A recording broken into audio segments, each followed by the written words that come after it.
बिस्मिल्लाहिर्रहमानिर्रहीम। अस्सलामु अलैकुम वरहमतुल्लाहि ताला वबरकातुहू। मुअज़्ज़ज़ नाज़रीन, उम्मीद करता हूँ आप तमाम अहबाब खैर व आफ़ियत से होंगे और अल्लाह ताला के हिफ्ज़ व अमान में होंगे।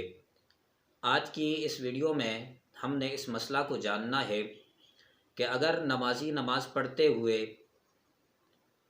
कलाम कर देता है, कोई बात कर देता है, वो कलाम वो बात चाहे आमदन हो सहवन हो, जानबूझकर उसने कलाम किया हो या भूल कर उसने कलाम किया हो, दौरान नमाज उसका कलाम करना क्या हैसियत रखता है?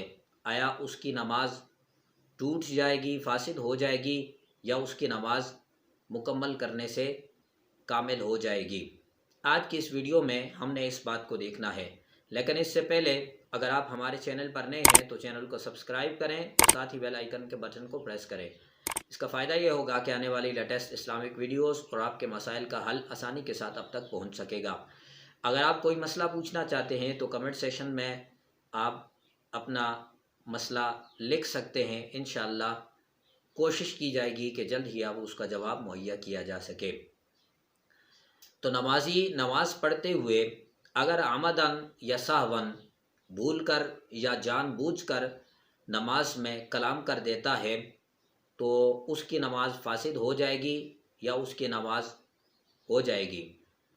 देखें, इस सूरत में अगर देखा जाए तो नमाजी का कलाम करना सावन हो या आमदन हो, दोनों सूरतों में उसकी नमाज ख़त्म हो जाएगी, फासिद हो जाएगी, उसकी नमाज नहीं होगी। इसकी मिसाल यूँ समझ लें कि एक बंदा नमाज में खड़ा है, बेदहानी में उसने किसी को आवाज़ दे दी या उसने बात करना शुरू कर दी बेदहानी में, तो फुकाए किराम ने लिखा है कि इस सूरत में उसकी नमाज टूट जाएगी। या उसने जानबूझकर कलाम किया है, बात की है, तो फुकाए किराम ने लिखा है कि तब भी उसकी नमाज टूट जाएगी। उसकी दलील फुकाए किराम ये बयान करते हैं और फुकाए किराम ये इबारत नकल करते हैं। साहिब हिदाया रहमतुल्लाह ताला अलैह ऐसी चीज़ें कि जिनसे नमाज फासिद हो जाती है उनको बयान करते हुए फरमाते हैं, वमन तकल्लमा फ़ी सलातिही आमिदन औ साहियन बतलत सलातुहु।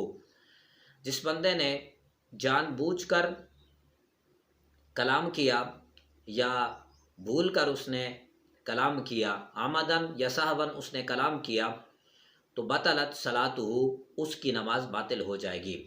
तो ये इबारत हमारे लिए ये इबारत हमें ये बताती है कि अगर नमाजी नमाज में जानबूझकर बात करता है या भूल कर वो ख़ता के तौर पर बात करता है तो इन दोनों सूरतों में नमाजी की नमाज ख़त्म हो जाएगी। अब वो दोबारा नमाज पढ़ेगा।